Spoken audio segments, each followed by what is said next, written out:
Deus, Pai de infinita misericórdia e bondade, Jesus, querido amigo e mestre, mais uma vez aqui nos reunimos em seu nome e em nome de Deus Todo-Poderoso, solicitando o auxílio do alto dos trabalhadores desta casa tão querida e amada, para que a nossa irmã, que fará uso da palavra, que ela possa ser bem intuída pelos irmãos, que sem dúvida que sempre estão a nos auxiliar e a nos orientar. Pedimos para que durante esse encontro da tarde de hoje, possamos absorver ao máximo os ensinamentos que sem dúvida nos serão passados. Obrigado mais uma vez pela oportunidade, que assim seja, Mestre Jesus, em seu nome e em nome de Deus Todo-Poderoso. Que assim seja. Sueli Machado. Boa tarde a todos. Vamos dando sequência aqui ao nosso estudo de O Livro dos Espíritos, né? Ressalvando aqui Kardec, né, que está aniversariando esse mês de outubro, 3 de outubro, que trouxe para a gente essa doutrina maravilhosa, edificante, calmante, tranquilizante. Por quê? Porque nos dá a certeza que somos filhos queridos do Pai, que não vai nos acontecer nada que não tenha que acontecer, que somos assistidos constantemente pelo nosso Espírito Protetor, pelos nossos familiares que já estão em condições, pelos espíritos amigos que trabalham para a nossa vitória aqui na Terra. Quanto mais evoluído é o espírito, mais ele trabalha, mais ele deseja ver o seu irmão também muito bem. Então eles trabalham muito ao nosso favor, nos ajudando, nos intuindo, mostrando o caminho que devemos seguir, nos alertando através de N fatores, né? Utilizam nossos amigos, qualquer coisa é para eles objeto de alerta para a gente, né? De chamar atenção, de puxar a nossa orelha quando precisa. Então, a doutrina espírita, ela veio trazer esse bálsamo para a gente, né? Nos dando a certeza que se fizermos a nossa parte, e é só o que a gente tem e pode fazer, tem que fazer e pode fazer, é a nossa parte, porque só esse controle que nós temos. Nós não temos o controle de nada nem de ninguém, nem das coisas. Deus está no controle de tudo e cada um no controle da própria vida. Então nós temos que fazer a nossa parte, agir de acordo com a nossa consciência, porque é ela que vai nos cobrar. Tanto que muitas vezes, quando a gente tem aqui no Livro dos Espíritos, a recomendação de São Luís, que a gente deve fazer ao outro o mesmo que a gente quer que seja feito a nós. Mas é aquela história, pode ser que eu queira para mim algo que alguém não queira, que não ia gostar, né? Então eu posso fazer com alguém aquilo que eu quero que faça comigo e esse alguém não achar nada bom isso aí. Ele já pode estar num nível mais evoluído e não achar interessante, né? Aquilo que eu posso querer para mim, que ele não quer para ele. Mas eu não estarei errando, querendo para ele o que eu quero para mim. Porque ninguém quer para si nada de ruim. Vai querer aquilo que está no seu nível evolutivo, mas não acha que é ruim, não acha que é mal. Por isso que a questão do remorso, do arrependimento, ele só ocorre quando a gente é cobrado pela consciência, quando nós temos noção do erro. Se não tivermos a noção do erro, se esse erro não for entendido por nós como erro, né, se a gente achar que a gente está agindo direitinho, né, dentro da lei, embora não esteja ao julgamento de outras pessoas, mas se nós acharmos que estamos agindo certo, a consciência não vai nos cobrar, nós não vamos ter nenhum remorso, que a gente acha que está fazendo certo. Quando evolui mais um pouco, aí vê que estava errado, nós não podemos lamentar isso, porque nós somos perfectíveis, nós estamos a caminho da perfeição. Então hoje o que consideramos certo hoje, pode ser que amanhã a gente não considere mais assim. Hoje nós estamos aqui, vamos passar 60 minutos aqui estudando o Livro dos Espíritos. Pode ser que alguém saia daqui hoje com um pensamento diferente de quando entrou. Pode ser que fale assim, poxa, eu achei que eu estava certo fazendo isso, mas não estou. Entendeu que não está. Ah, mas tão rápido assim, por que não? Nós não vamos nos tornar espíritos perfeitos de uma hora para outra. Mas a cada minuto que passa na nossa vida é oportunidade valiosa de crescimento. Então, às vezes, basta a gente observar alguma coisa, ouvir uma palavra, uma frasezinha que seja, de alguém até muito mais, assim, simples, né, do que nós às vezes nos achamos, e no entanto muda o nosso modo de pensar naquele ponto. Não é um modo de pensar de maneira geral, porque aí é um aperfeiçoamento maior. Mas assim, naquele pontinho pode mudar a pessoa, pode mudar de ideia, falar, realmente pensando bem, eu não estava agindo certo não. Né? Então isso é uma coisa que pode acontecer de um momento para o outro, né? de um minuto para o outro. Pode.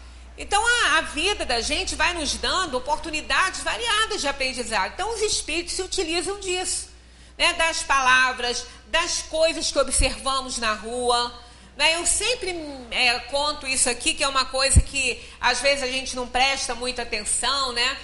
Até uma amiga que frequentou essa casa, depois ela já mudou, já saiu daqui, foi para outra cidade.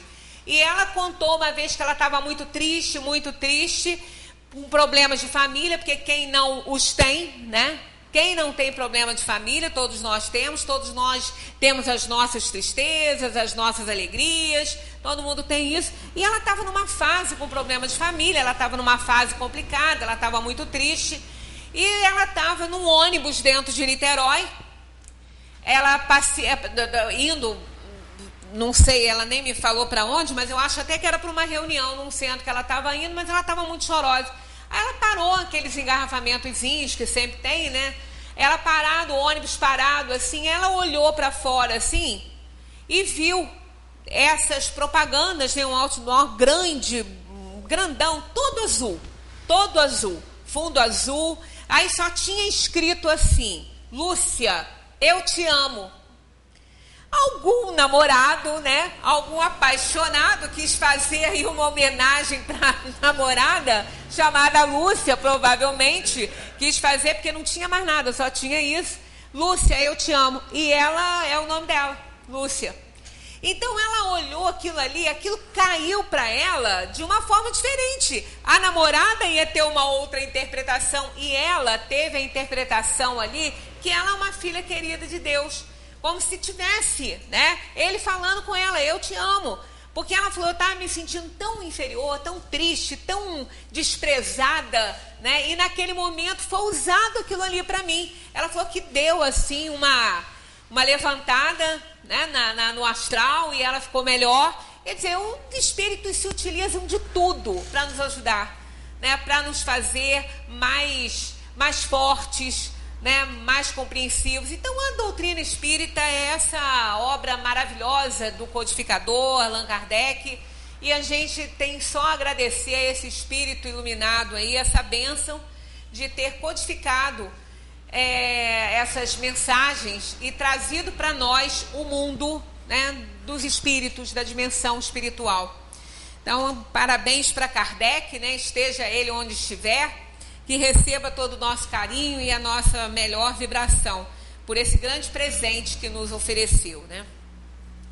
Nós estamos aqui no capítulo que fala do retorno à vida corporal, ainda, né, falando sobre a questão do espírito vir, essas três questões que estão encerrando esse item, né, sobre o retorno. Nós já fizemos muitas colocações em outras, né? Essa da 341, sobre a incerteza do espírito quanto à eventualidade do sucesso, né? E das provas que ele vai sofrer na vida. Se isso acontece, eles dizem que é uma grande aflição para o espírito. Então a gente fica bem assim, até não feliz, né, com essa situação. Mas quando a gente vê um espírito desencarnar, ele volta para casa e a aflição dele é menor. É muito mais simples a desencarnação para o espírito do que a encarnação. Na encarnação, o espírito tem que fazer aquela escolha de provas, e é difícil essa escolha, ele fica apreensivo se ele está escolhendo aquilo que ele realmente vai poder cumprir. Às vezes ele pensa que vai e é difícil demais quando chega aqui. Então é sempre um momento de muita aflição. E na desencarnação ele retorna, ele está voltando para casa. Então não tem essa aflição que tem da incerteza quanto ao sucesso. No momento da sua encarnação, o espírito é acompanhado por outros espíritos, seus amigos, que assistem a sua partida do mundo espiritual, como vão receber na sua volta? Então isso aqui a gente presta bem atenção na resposta que os espíritos deram, porque a gente vê descrito aí em muitas obras psicografadas uma forma muito romântica das coisas, né? Eu encontrei com uma pessoa uma vez que queria conhecer um pouquinho do espiritismo e deram para ela Nosso Lar. O primeiro livro que deram para ela. Ela leu e encontrou comigo e falou assim: eu sempre assim, eu já convivi com você em algumas oportunidades, mas você é espírita, não? Eu falei, sou. Ela falou, olha, eu li uma obra espírita que eu adorei. Quando ela me falou, eu falei, mas você precisa estudar a doutrina espírita, precisa estudar o livro dos espíritos para você ver que não é bem assim. Aquilo ali é romântico. Ela falou, eu tinha tanto medo de morrer, agora nem tenho mais. Pois é. Eu tinha tanto medo de morrer, agora nem tenho mais. Eu falei, pois é, esse que é o problema.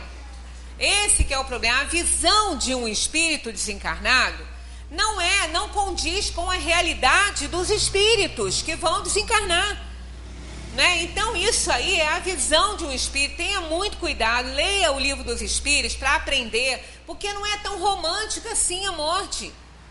Nem todos os espíritos, ao reencarnarem, têm, né, aquela turma de espíritos amigos, torcendo e ajudando para a reencarnação dele, como nem todos aqueles que desencarnam também tem aquele grupo de espíritos de escola ali ajudando e levando para uma colônia espiritual. Não vamos pensar assim, que é querer se enganar. É querer se enganar, é parecer, sabe com que parece isso? Algumas religiões, né, que oferecem um local muito feliz após a encarnação, né? Quando compra aqui na Terra, quando paga pelo terreno, pela propriedade, né? Então compra a felicidade. Se deu isso assim, comprou a felicidade. Você querer se enganar e achar que vai desencarnar, que vai sacudir a poeirinha da matéria e vai entrar numa colônia espiritual maravilhosa, cercado de espíritos. Não é bem assim, não. Vamos ler a codificação, vamos estudar. Isso pode acontecer? Pode. Depende do grau evolutivo da alma. Olha o que os espíritos respondem para essa questão. Isso depende, a pergunta vou repetir. No momento de sua reencarnação, o espírito é acompanhado por outros espíritos, seus amigos, que assistem a sua partida no mundo espiritual, do mundo espiritual, como o vão receber na sua volta, como na desencarnação acontece. Olha o que eles respondem, ó. Isso depende da esfera que o espírito habita. A esfera espiritual dele, o nível de evolução dele vai depender disso. Nós atraímos os espíritos que estão de acordo com a nossa sintonia. Aqueles que não estão na nossa sintonia não vêm para perto. Não vão, vai ter choque fluídico, não vai acontecer assim, né? Então, olha, isso depende da esfera que o espírito habita. se está nas esferas em que reina a afeição, os espíritos que o amam o acompanham até o derradeiro momento. O encorajam e frequentemente mesmo o seguem durante a vida. Tá vendo? Depende da esfera. Então, é a mesma coisa para vir e para sair daqui. É a mesma coisa. Se o espírito tiver uma esfera espiritual boa, uma sintonia boa, ele vai atrair bons espíritos, principalmente aqueles que vêm realmente cumprir provas muito grandes. Não precisa ter grandes missões, não. Mas aquele espírito que já compreendeu o seu erro e que precisa provar e expiar, esse tem que ter muita ajuda, senão ele não aguenta, ele não suporta a pressão. Então, se ele está numa esfera do bem, não tem que ser tão evoluído, ele tem que estar bem sintonizado. Aqueles espíritos que estão ajudando vão segui-lo, né, até que ele reencarne e muitas vezes permanecem auxiliando esse espírito na Terra, encorajando, estimulando, né, animando esse espírito. Ao desencarnar, a mesma coisa. Quando a gente fala aqui, é difícil para a gente falar, um filme assim é ótimo. São todos bonitos, mas nem todos traduzem a realidade da vida na dimensão espiritual, né? Pouquíssimos traduzem isso. Um que se aproximou bastante, tem lá suas deficiências, mas um que se aproximou bastante foi Ghost. Ghost se aproximou muito. Então, quando aquele que queria, que até combinou a morte, né, do protagonista, aquele que era amigo dele lá no trabalho, colega de trabalho, quando ele morre, naquela janela que cai aquele vidro, né, que ele morre ali, o que acontece ali? Umas sombras vêm para levá-lo.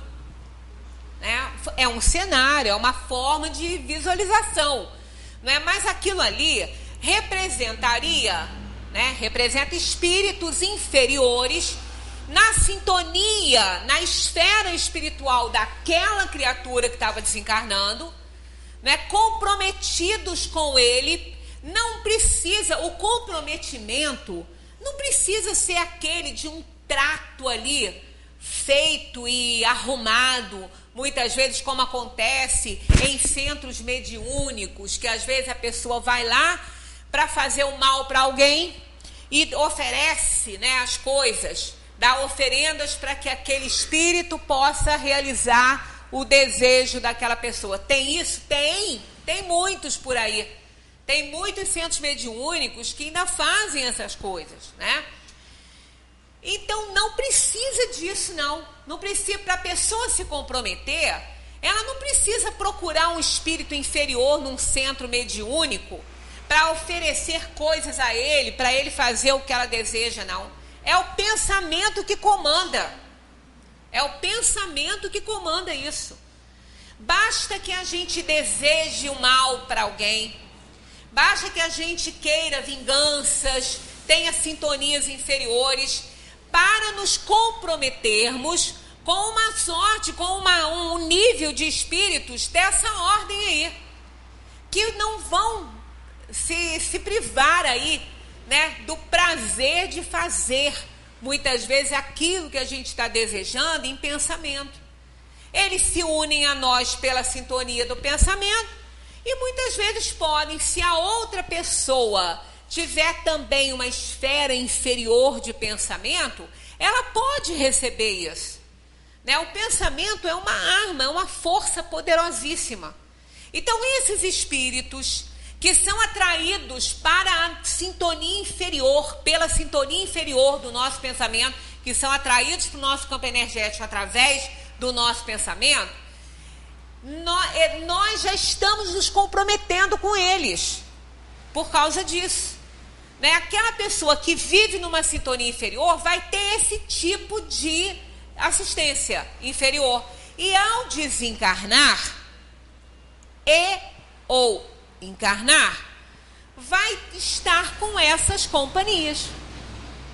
Entendeu? Com esses mesmos seres. Tanto que muitas vezes nós vemos crianças com terror noturno. Né? O que é o terror noturno de um bebê?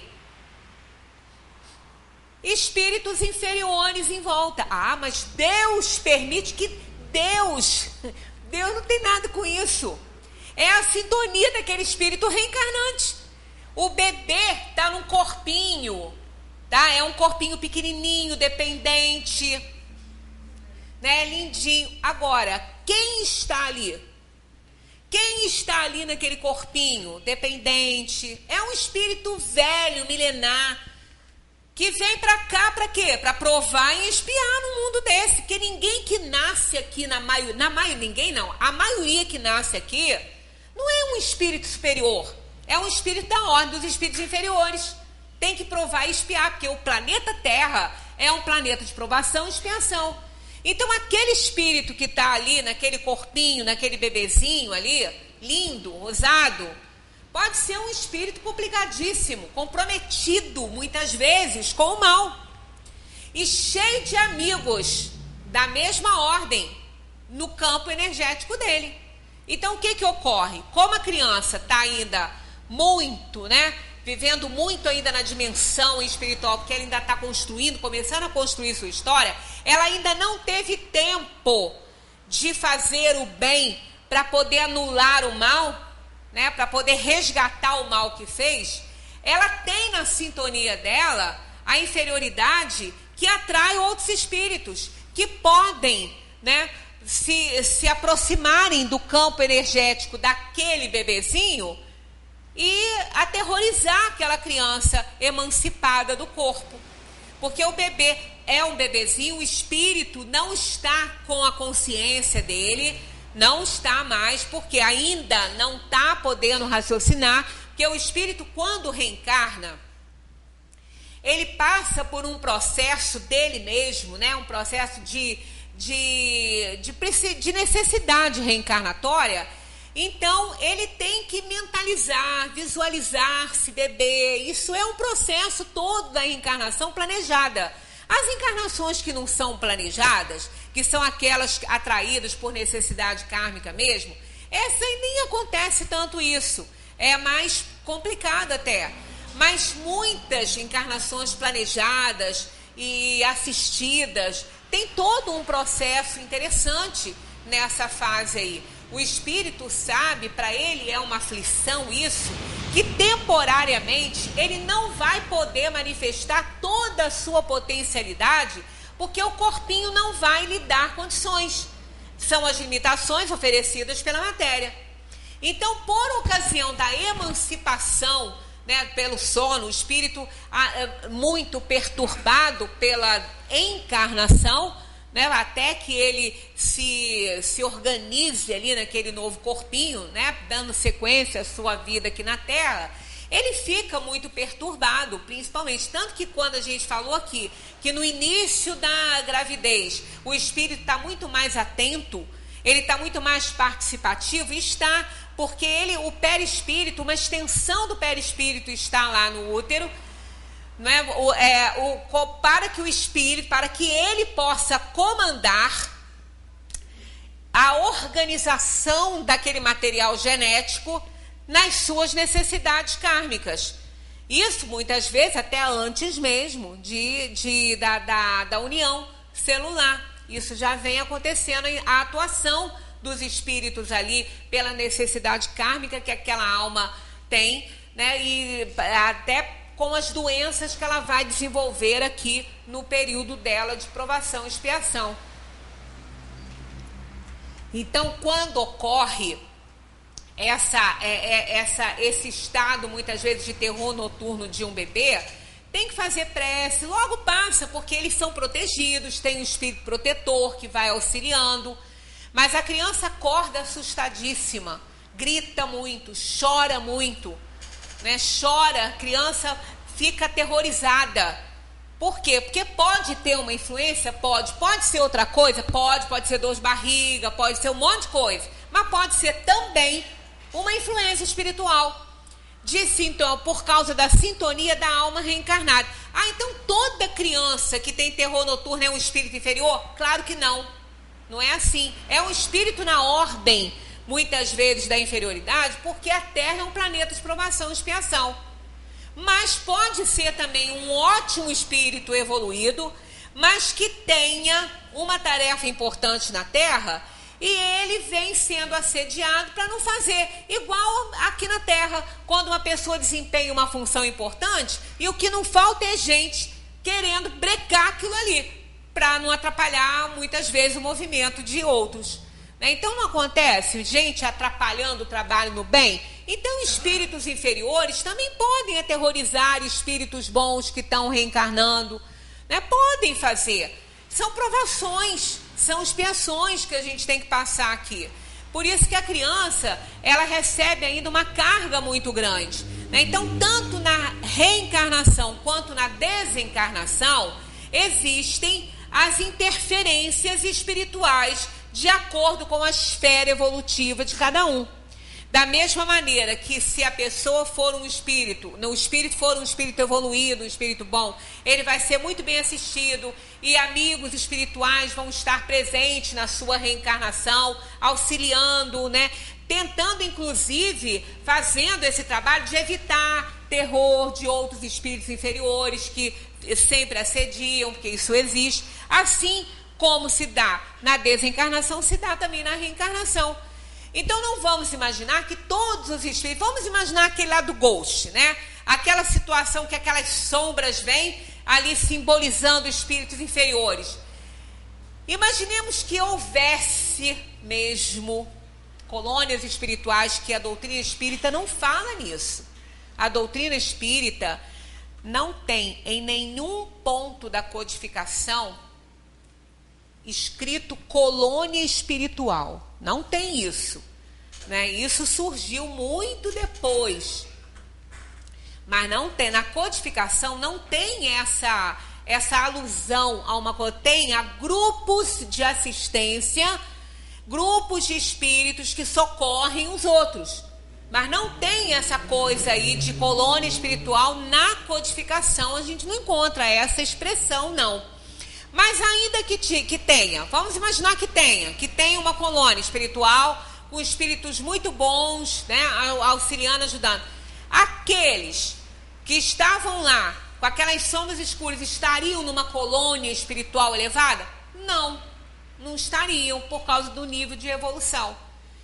Não estariam engrossando aqueles grupos dos bons espíritos. Então a obra que nós vemos, que deve realmente fazer o início da nossa jornada, em busca de um conhecimento do mundo dos espíritos, é o Livro dos Espíritos. Ele que traz esses esclarecimentos, abrindo para os outros. Esse ano, o Evangelho está fazendo aniversário, É o centenário do Evangelho.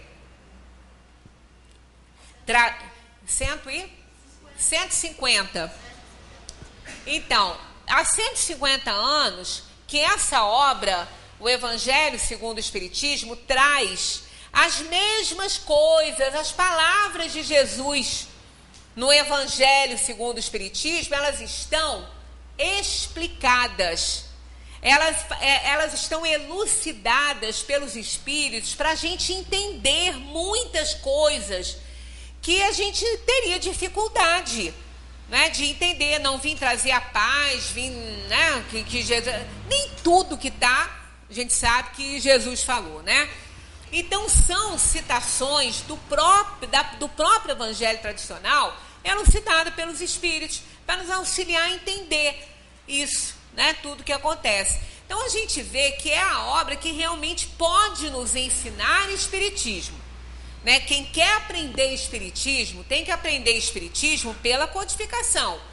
Porque inclusive o termo surgiu com Kardec.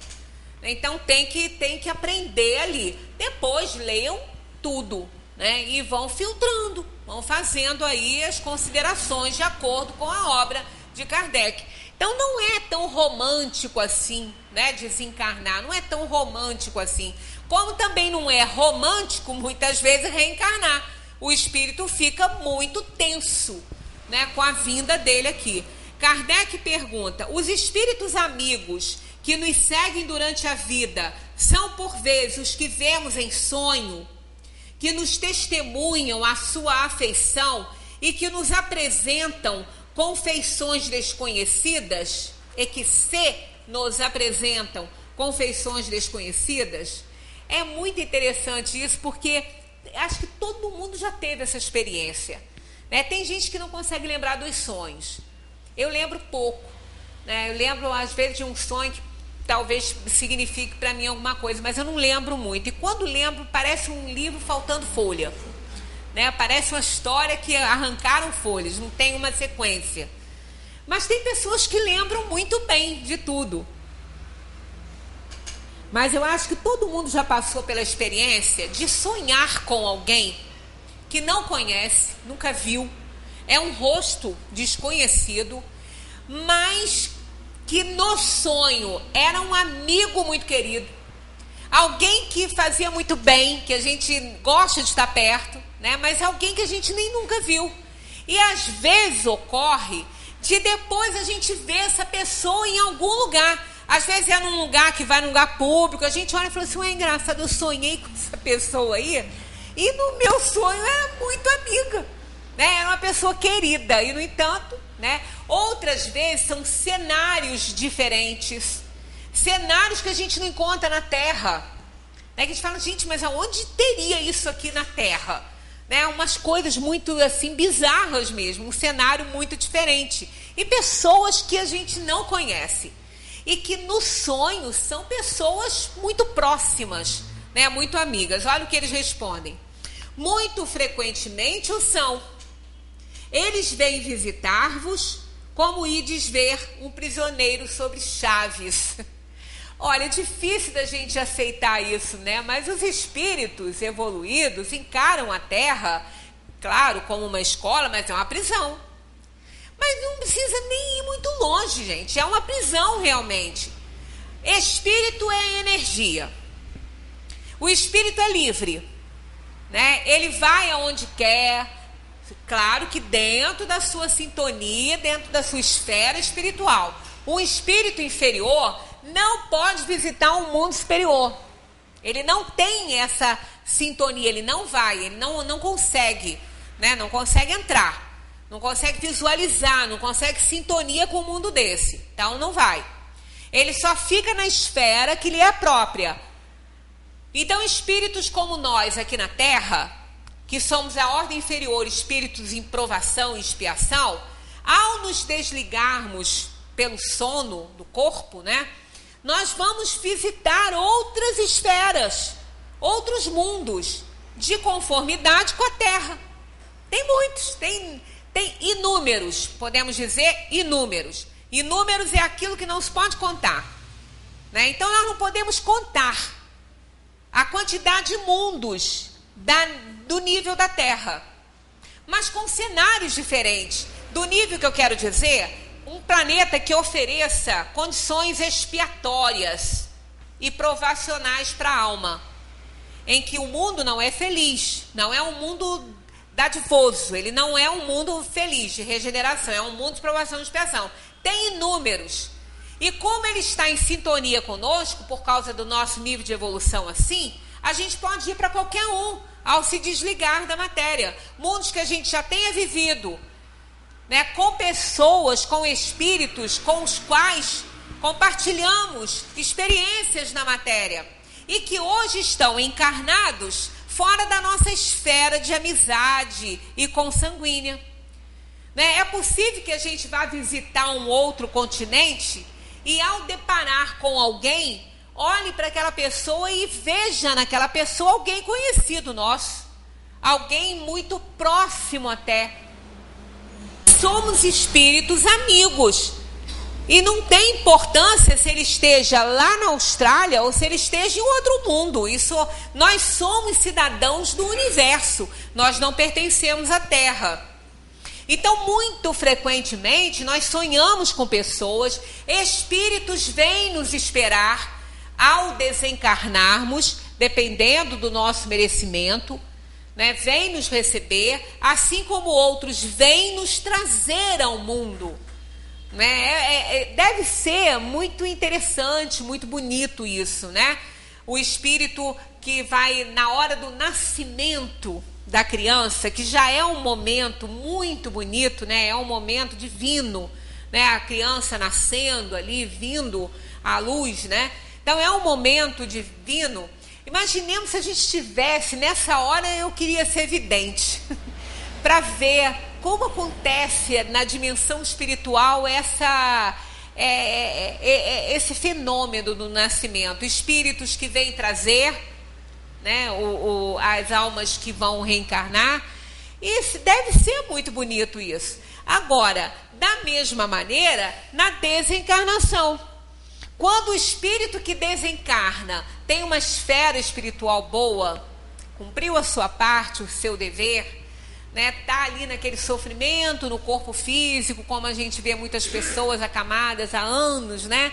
Aí chega aquele momento que ele vai deixar o corpo, que ele vai se libertar, vai sair dessa prisão que está sendo um corpo doente, limitado, cheio de problemas, né? Que ele vai se desligar. A equipe espiritual, os amigos espirituais que estão ali para auxiliá-lo, deve ser muito bonito isso também. É uma tristeza para os encarnados que estão a sofrer por ver partir para a dimensão dos espíritos uma pessoa querida, mas para aquele que está se desprendendo, né? Então a gente tem que abdicar do egoísmo nessa hora e agradecer a Deus esse momento divino que é a libertação de uma alma muito limitada num corpo doente, né, que está sofrendo muito. Então é um momento de alegria. É claro que a gente não consegue, porque amamos aquela pessoa, né? Amamos tanto ao ponto de querermos que ela fique assim, contanto que fique perto da gente, mas isso é egoísmo. Então, nesse momento, o amor tem que ser muito maior do que o nosso egoísmo. E aceitar e agradecer a Deus a partida, né? Porque é importante, vai dar continuidade. Então, um espírito bom, né? Bom que eu digo assim, não é da ordem dos bons que a gente aqui na Terra tem pouquíssimos assim, mas um espírito que já está, mesmo dentro da inferioridade onde ele se classifica, ele já está numa ordem de compreensão, é uma pessoa boa, né? Uma pessoa que não faz o mal, que tentou sempre fazer o bem. Um espírito desse, num corpo debilitado, numa cama, a hora que ele se liberta, esse sacode a poeirinha e vai. Vai livre, né? Vai livre. Livre sem nenhum problema. Porque ele resgatou. Então essa é a preocupação que a gente tem que ter aqui na Terra. Fazer o bem, fazer a nossa parte, fazer aquilo que temos que fazer, que está na nossa esfera de ação. E procurar fazer o melhor possível, que aí não temos que temer nem a reentrada num plano material e nem a saída dele, né? Porque a entrada, a reentrada é muito aflitiva quando o espírito é muito devedor. É muito devedor, é muito aflitiva. Ele não tem segurança nenhuma. Na união da alma com o corpo, que é esse outro item que está vindo, Kardec pergunta, em que momento a alma se une ao corpo? Né? Pergunta boa, né? Muito boa. Olha aí. Em que momento a alma se une ao corpo? Eles respondem, a união começa na concepção. Veja bem, a pergunta foi, em que momento a alma se une ao corpo? Não é o momento da reencarnação, não. É o momento em que a alma se une ao corpo. Porque muitas vezes a reencarnação começa antes da união celular. Dependendo da necessidade kármica, esse espírito, o processo reencarnatório dele começa muito antes. Ele é levado à família onde ele vai reencarnar, porque dependendo do comprometimento que essa alma tenha com aquela família que vai recebê-lo, pode não querê-lo lá. Pode haver um choque fluídico e o corpinho ser expulso antes de crescer. Então ele é levado, ele vai se ambientar, né? Ele vai ter consciência de tudo que ele pode passar, a escolha das provas que ele fez. Então o processo reencarnatório começa muitas vezes antes. Não é com todos os casos, não vamos generalizar. Como eu disse, aquelas almas que são atraídas pelas uniões celulares na Terra, por ser almas muito inferiorizadas, com necessidade muito grande de um corpo físico, não tem muito planejamento, nem sequer escolha, porque elas não têm nem condição de escolher. São almas muito inferiorizadas ainda. Então essas não têm esse planejamento todo, porque não adianta, elas não conseguem ainda absorver. Então elas precisam de várias fases para depois então começar a desenvolver conhecimentos para poder ter livre-arbítrio. Mas uma alma numa situação mediana, que já sabe escolher, né, é assim. Em que momento então a alma se une ao corpo? Não é, a pergunta não foi a reencarnação, né?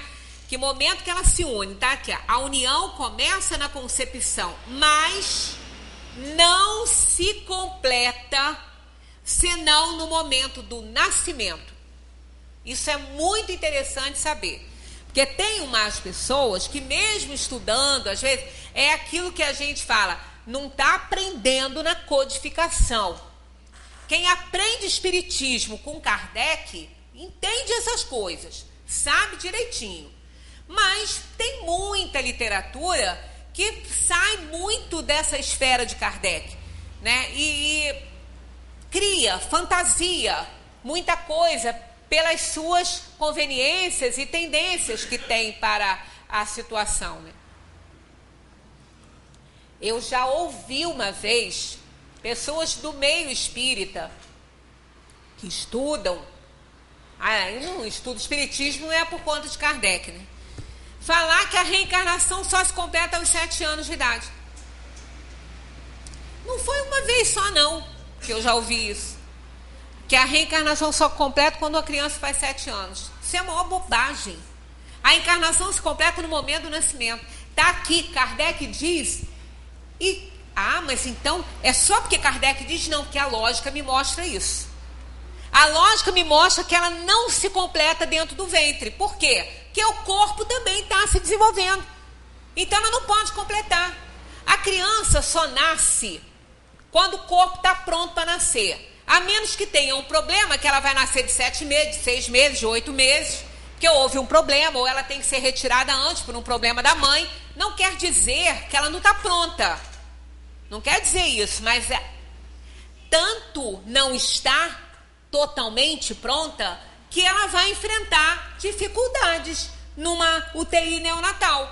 Vai ficar na incubadora, vai ter que receber oxigênio, vai ter que completar os 9 meses, às vezes, dentro de um hospital, porque nem o corpinho está pronto ainda. Às vezes o pulmão não está desenvolvido ainda, não consegue respirar por ela mesma. Então isso aí, na parte física acontecendo, acontece também na parte espiritual. O espírito também precisa de tempo para isso. São 9 meses de gestação, né? A gestação humana são 9 meses, né? Então vai às vezes de 36 a 40 semanas, né? Nós temos aí mês que tem mais uma ou menos uma, né? Dependendo do calendário. Então são mais ou menos isso, né? De 36 a 40 é que nasce a criança, nesse período aí.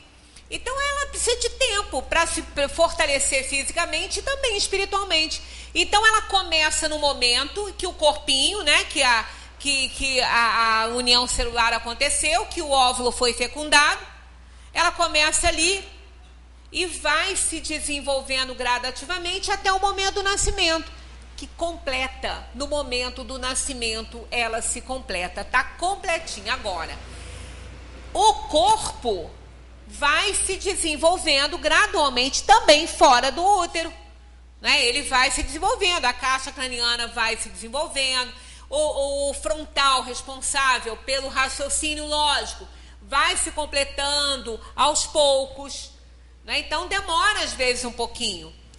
Até que a criança, por isso que a criança ela não consegue ter livre-arbítrio logo no início, porque ela não consegue raciocínio lógico ainda, porque ela não tem esse lobo frontal ainda desenvolvido. Então o corpo físico é que vai durante ainda um tempo se desenvolver, se completando. Agora a encarnação se completa no momento do nascimento. Começa na união das células e termina no momento do nascimento. Desde o momento da concepção, o espírito designado para tomar determinado corpo, a ele se liga por um laço fluídico que vai se encurtando cada vez mais até o instante em que a criança vem à luz. O grito que então se escapa de seus lábios anuncia que a criança entrou para o número dos vivos e dos servos de Deus, né? Então aquele momento do choro, toda mãe espera aquele chorinho, né? Quando não chora é uma tensão muito grande, uma tensão, porque pode não viver, né? Pode ter algum problema, né? Meu segundo filho não chorou quando nasceu, foi um susto muito grande, né? Então foi difícil, teve que ter lá um procedimentozinho para ele. Então, eu tive uma tensão muito grande, porque o primeiro já nasceu se esgoelando, mas o segundo não chorou, né? Não chorou, estava cinza. Então, foi motivo de preocupação. Então, aquele chorinho, toda mãe espera por aquele chorinho, né? Eu acho que é o momento que a mãe mais acha lindo, né? Seu filho chorar ali, no momento do nascimento.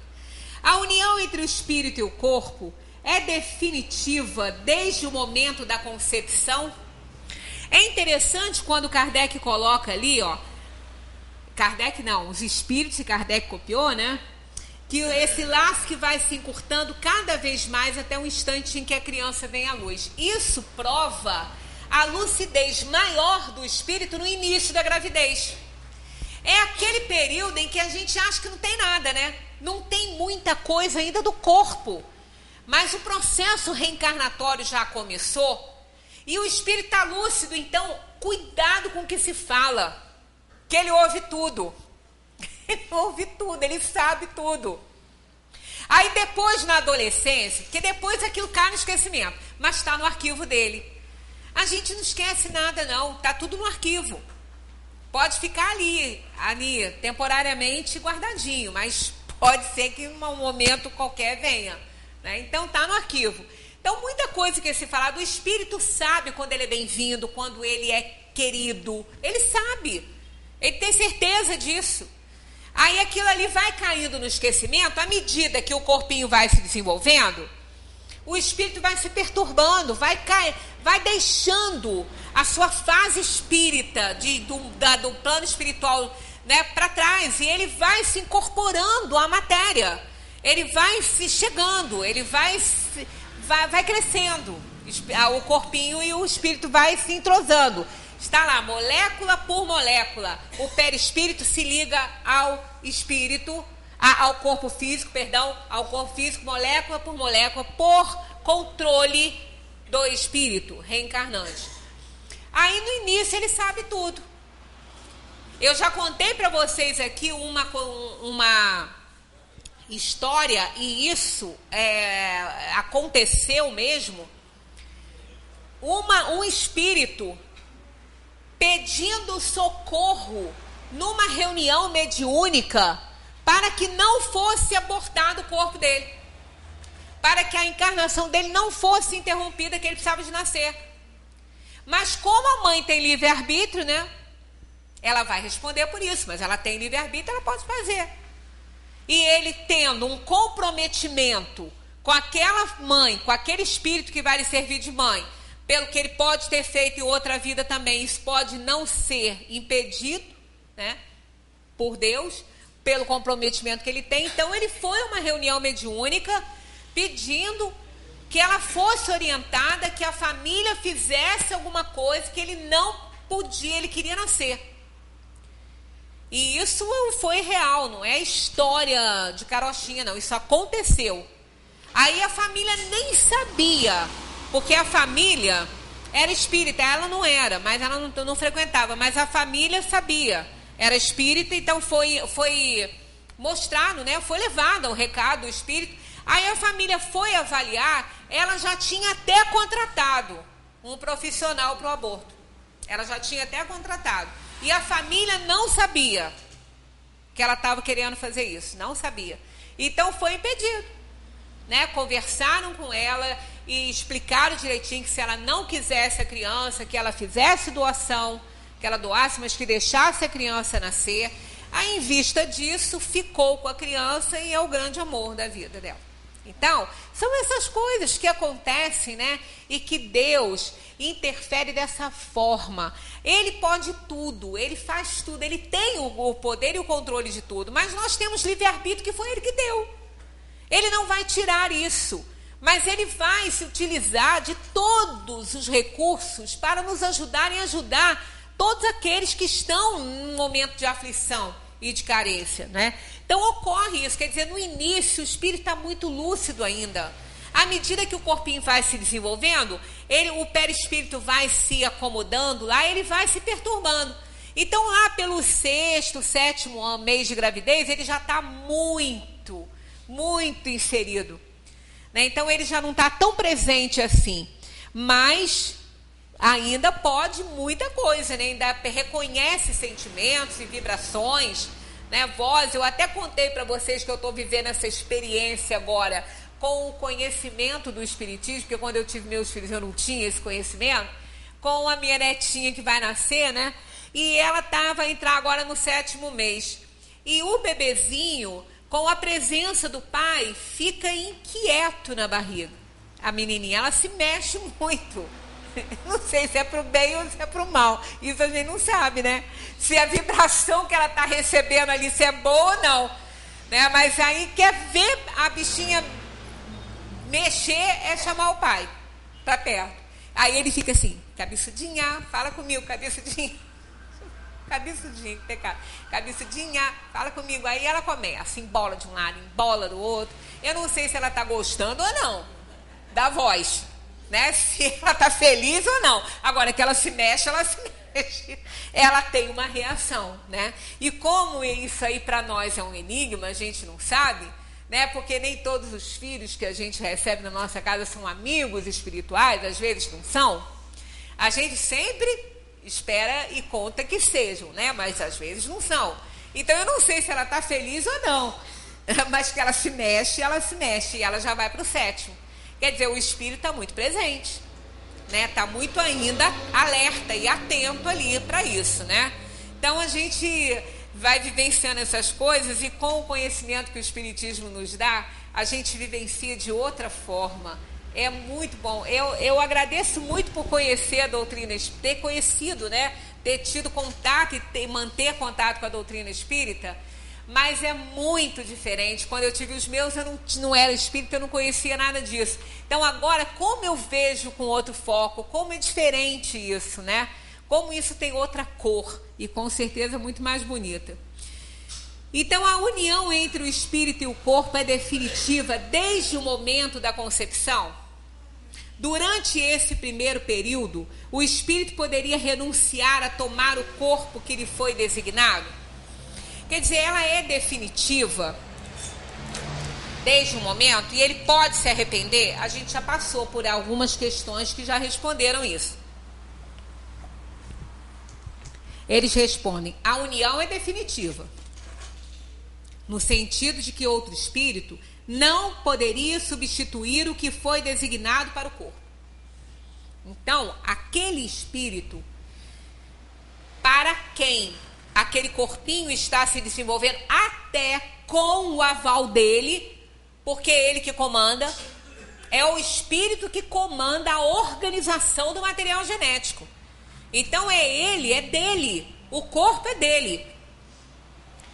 Ele só não é dele no sentido que ele não pode levar quando ele desencarnar. mas o material genético oferecido pelos pais está sendo organizado pelo perispírito sob o comando dele. Então o corpo é dele. Ninguém pode pegar esse corpo. Nenhum outro espírito pode se apoderar desse corpo. Então, nesse sentido, ela é definitiva, porque é ele que está formando o corpo. Então, o outro espírito não pode entrar ali, né?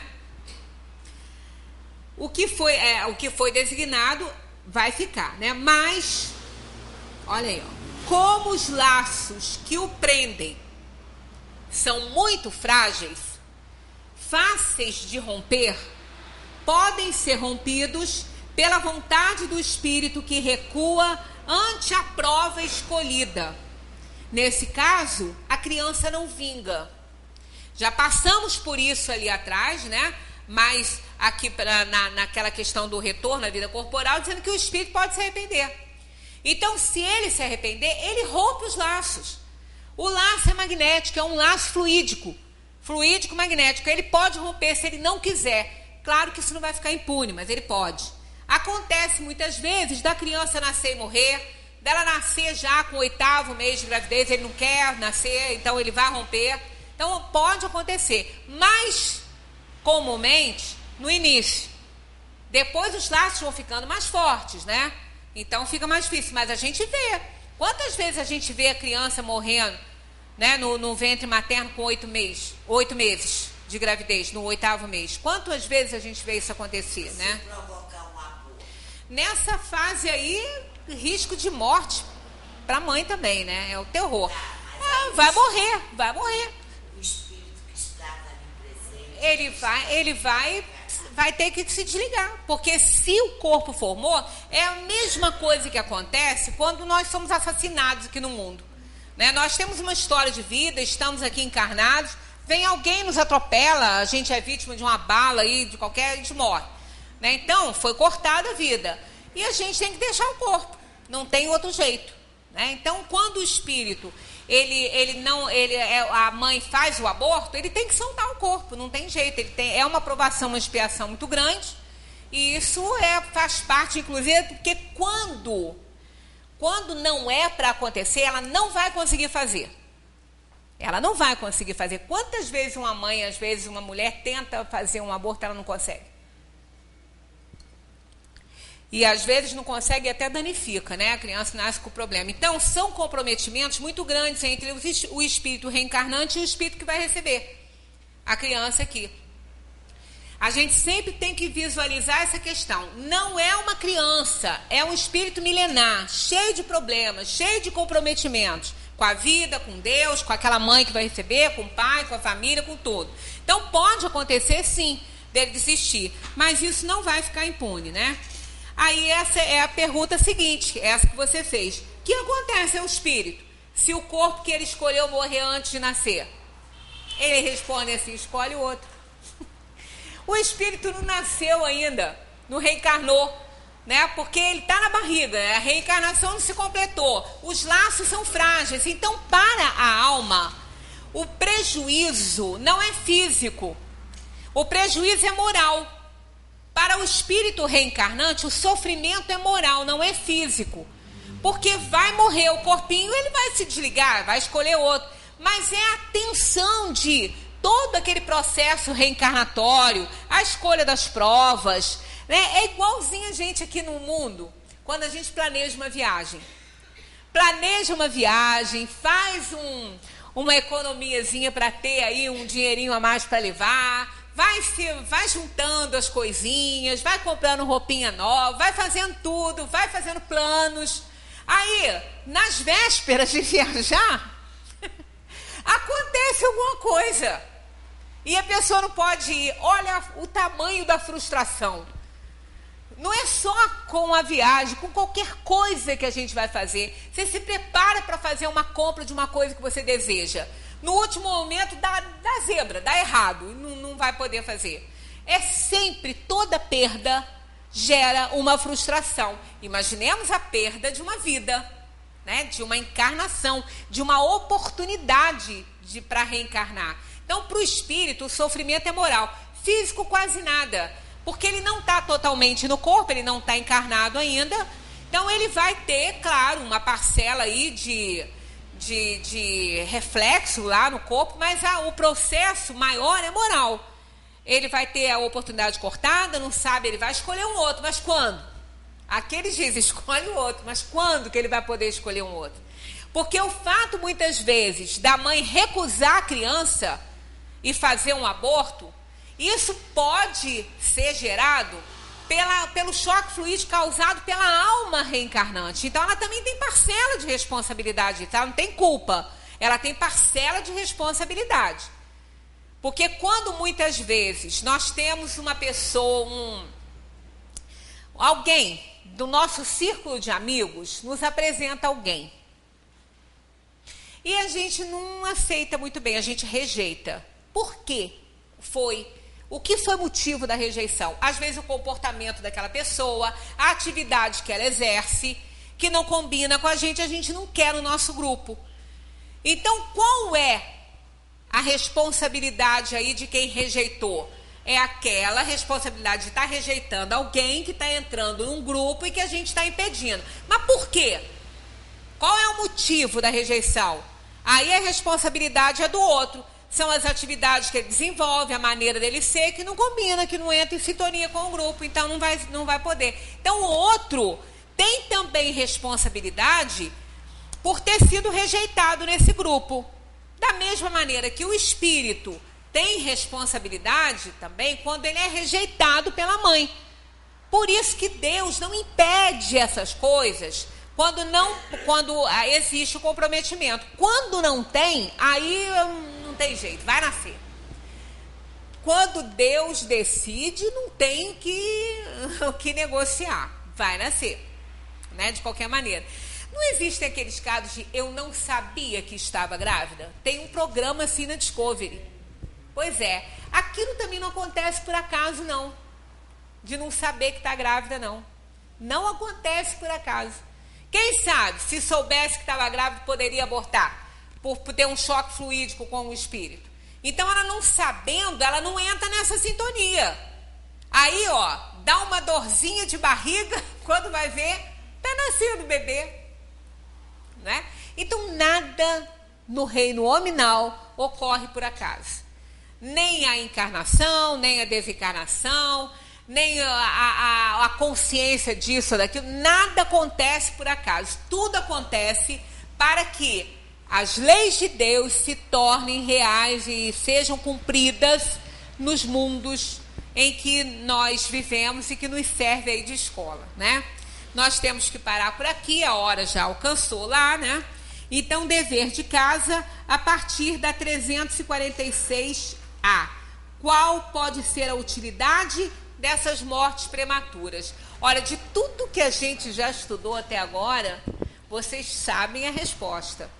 Mas aproveitem para ler e para estudar. Mas vocês já sabem, porque de tudo que a gente vem estudando, né? Como nada acontece por acaso no reino dos homens, existe uma razão muito forte, né?